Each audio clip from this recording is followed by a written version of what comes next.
And I anticipate that we'll have a lot of time with Toni's speech tonight. Knowing her, she'll give a wonderful speech, funny, great voice variety, as we know. So please help me welcome Toni Gitles.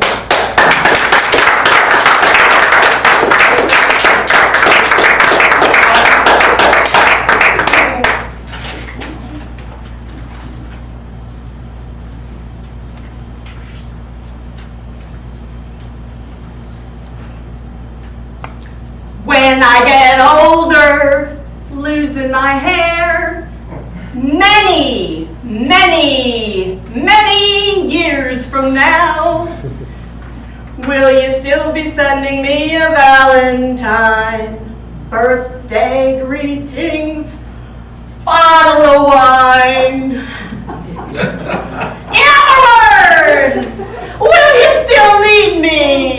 Will you still feed me when I'm 64?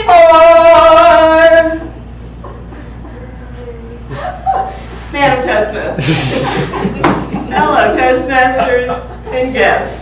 Can I sit down now?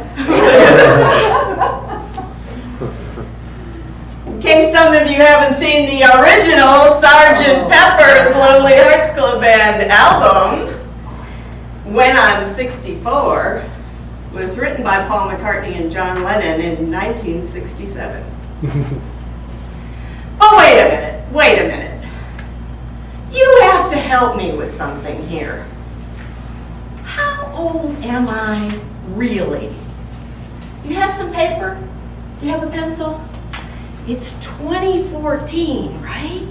Write that down. I was born in 1950. Write that down. Now subtract the two.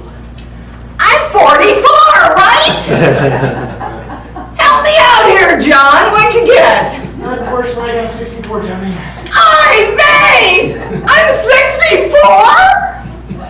How is that possible? Seriously, Gail, how is that possible? I don't understand. I mean, just yesterday, I was 44, and the day before that, well, I was 24. Well, okay, so I'm 64. Well, only my most trusted friends actually see me as my authentic self. Little salt and pepper, a little bit like Charlie Bombalier. But next week, I will be a ravishing honey brunette. Chestnut brown. So John Lennon and Paul McCartney wrote When I'm 64 in 1967. So just to see a show of hands, who was around then? Okay, we got one. Okay.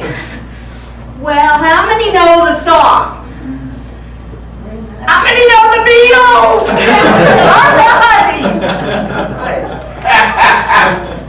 Hey, back in 1967, life expectancy for women was 74, and for men was 67.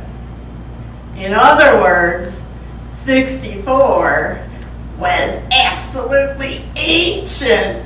You were on your last leg. So the song makes sense, right? Now, if they wrote that song today, it's very possible they would title it, When I'm 84, because the life expectancy projections have gone way up. In fact, in research, some of the research I did for my caregiving projects, I discovered several mentions that the 85 plus population is the fastest growing population there is. So, just a note, prepare. Even the men, you're going to live longer too. As you recently know, I've had hip replacement surgery. What that means is I've been sitting around the house a lot. Recovering, reflecting, and basically driving myself crazy. Because I did the math and it said 64.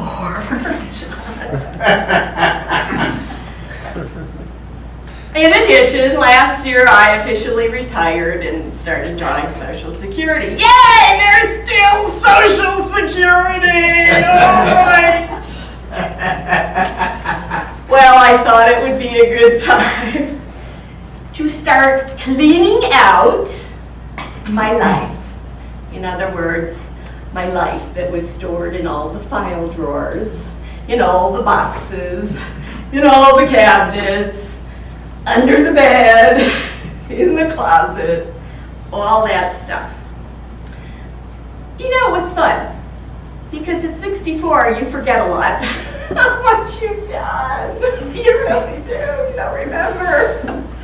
So I found all my travel schedules when I was lecturing, programs for conferences with my young, pretty face in the program. I found testimonial letters and thank you cards from people that attended my presentations. You know, it was a real upper. It was really great. I found 30 years of day planners and tax returns. I'm telling you, my life was in boxes. It was good to reminisce.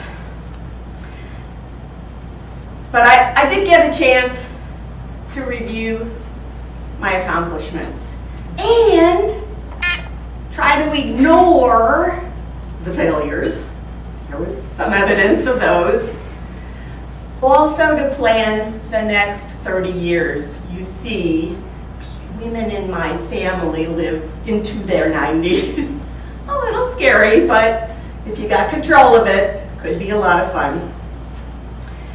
One of the things that I was recalling was a time in the 1970s when I worked at the Methodist Hospital and the Texas Heart Institute, St. Luke's, and Children's Hospitals. I worked at both configurations of hospitals. You mostly don't remember then, but back in the late 60s, the first heart transplants in the US were going on. And for some reason, they referred them for hearing tests, and we got to talk to these people. And one man said, he was very talkative, and he said, I've lived a good life. I might die, and I might live. It was productive. I raised a great family. I'm okay. Stayed with me all these years. So I'm ready to get on with my life. It's been good. It's been great. There's only one question I have for you. Will you still need me? Will you still feed me after this next surgery?